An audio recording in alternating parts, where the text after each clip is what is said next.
She tried to outsmart him. He beat her plan. Zara pressed her 4 fingers against the cold metal wall of the human ship.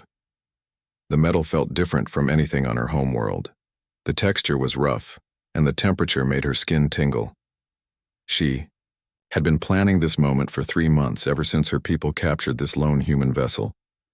The human male sat in the detention cell, completely unaware of her presence. His name was Jake Miller, and he had been the pilot of a small cargo ship that wandered too close to her people's territory. Zara had studied his file extensively. He was 28 years old, from a place called Texas on Earth, and had been flying cargo runs for 5 years. What made this human special was not his background, but what he carried in his mind. The humans had developed a new type of shield technology that could protect their ships from energy weapons. Zara needed those shield frequencies. Her people, the Keth, were losing the war against another alien race called the Vorlak, and these human shields could change everything. Zara had convinced the High Command to let her handle the interrogation. She told them that as a female she could manipulate the human male more easily than their usual methods. Her plan was simple. She would pretend to be a prisoner like him, gain his trust, and slowly extract the information she needed. She activated the cell door with her security code and stepped inside. Jake looked up at her with tired brown eyes. His hair was messy and he had not shaved in days, but Zara could see why human females might find him attractive by their standards. "Hello," she said in perfect English. She had spent years learning the human language. "I am sorry to bother you, but they put me in the wrong cell." Jake sat up straighter and looked at her carefully. Zara had designed her appearance to seem harmless. She wore simple gray clothes, similar to what human prisoners might wear.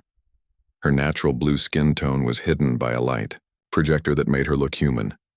Her extra arms were folded against her back and covered by the loose clothing. "You do not look like the others," Jake said slowly. "Are you human?" Zara nodded and tried to look scared.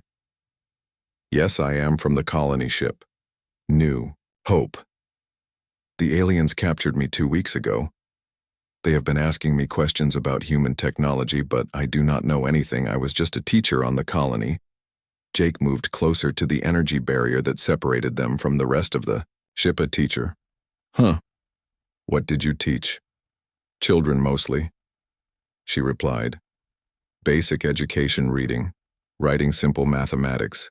Nothing that would interest these aliens." For the next hour, Zara played her role perfectly. She told Jake a sad story about her capture, how the aliens killed her friends, and how scared she was. Jake seemed to believe every word. He even tried to comfort her through the barrier. The next day, Zara returned with a new plan. She had managed to disable the barrier between their cells, making it look like a technical malfunction. Now she and Jake could sit closer and talk more freely. "Jake, I have been thinking." She said, "We need to escape from here." Jake shook his head. "I have been trying for weeks. These aliens are too smart. Their technology is too advanced. We cannot fight them." "But what if we did not fight them?" Zara suggested. "What if we could hide from them? Your people have new shield technology, right? The kind that makes ships invisible to their sensors." Jake looked at her suspiciously. "How do you know about that?" Zara quickly covered her mistake. "I heard some of the guards talking. They mentioned that human ships have been disappearing from their sensors. They seemed worried about it." Jake relaxed slightly. "Yeah, the new stealth shields are pretty impressive, but I am just a cargo pilot. I do not know the technical details." Zara spent the next 3 days slowly building Jake's trust. She shared food with him, told him more fake stories about her life, and listened to his real stories about Earth and his family. Jake began to open up more and more. On the 4th day, Jake surprised her. "Lisa, I need to tell you something," he said, using the fake name she had given him. "I do know about the shield technology. More than I told you." Zara's heart raced, but she kept her expression calm. "What do you mean?" "I was not just carrying cargo," Jake explained. "I was carrying shield generator prototypes to the outer colonies. The technical specifications are in my ship's computer, but they are encrypted." Zara tried to hide her excitement. This was exactly what she needed. "Where is your ship now?" "They moved it to their main hangar," Jake said. "But Lisa, even if we could get there, even if we could access the computer, the encryption is biometric. It needs my handprint retinal scan and voice recognition.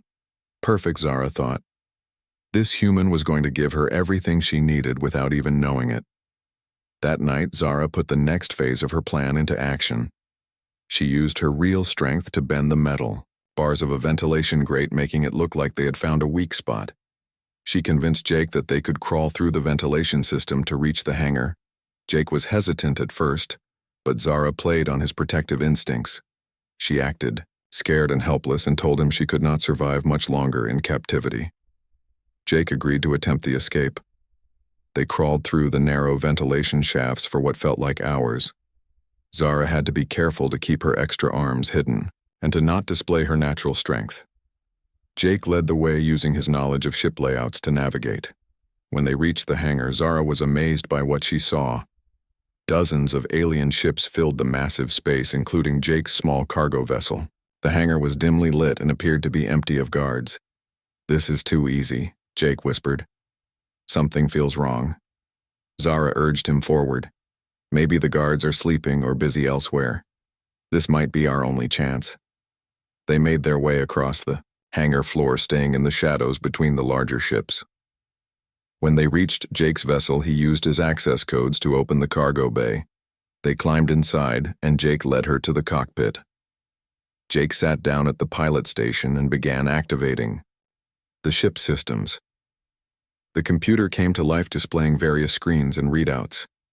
Zara watched carefully as Jake entered his access codes. Now for the shield data. Jake said he placed his hand on a scanner, looked into a retinal scanner, and spoke, his name clearly. The computer beeped and displayed a new menu. Zara could barely contain her excitement. The shield frequencies and technical specifications appeared on the screen, exactly what her people needed to defeat. The Vorlak. Jake began copying the data to a portable drive. "We can take this information to the human fleet," he said. "They need to know that the aliens have captured one of our ships." Zara knew this was her moment. She reached behind her back and pulled out a small energy weapon that she had taken from a guard earlier. "Jake," she said quietly. Jake turned around and saw the weapon in her hands. His face went through a series of emotions: confusion, hurt, betrayal, and finally anger. "You are not human," he said. Zara let her disguise fade, revealing her blue skin and forearms. "No, I'm not. My name is Zara. I am with the Keth Empire and I need that shield." Data. Jake stared at her. "You played me. You made me trust you." "Yes," Zara admitted, but she felt an unexpected pang of guilt. "I am sorry, Jake, but my people are dying in a war. We need this technology to survive." Jake slowly raised his hands. "So what happens now? You kill me and take the data." Zara hesitated. She had originally planned to eliminate Jake once she had the information, but something had changed. She found herself genuinely liking the human despite herself. "I do not want to kill you, Jake," she said. "Just give me the data drive, and I will let you live." Jake looked at the drive in his hand, then back at Zara. "You know something, Zara? I actually liked Lisa. She seemed like a good person. Too bad she was not real." Before Zara could react, Jake crushed the data drive in his hand. The device sparked and went dark. "No," Zara shouted. She fired her weapon, but Jake had already rolled behind the pilot's chair. "The data is still in the computer," Jake called out. "But you will need me alive to access it again." Zara realized he was right. The biometric locks would require Jake to cooperate. She had been so focused on her deception that she had not considered this possibility. "Jake, we can work together," she said. "Your people and mine could be allies against the Vorlak." Jake laughed bitterly. "After you kidnapped me, held me prisoner, and lied to me for days. Why would I help you now?" "Because," Zara said desperately, "my people are not your enemies, the Vorlak are. The Vorlak want to destroy all intelligent life in this galaxy, including humans." Jake was quiet for a moment. "Is that true?" "Yes," Zara said. "The Keth and humans could be strong allies if we work together." Jake slowly stood up from behind the chair. "But first you have to prove that you are not just lying to me." Again, Zara lowered her weapon. What do you want me to do? Jake smiled. Tell me the truth. All of it. No more games, no more manipulation. Just honesty. Zara took a deep breath and began to speak.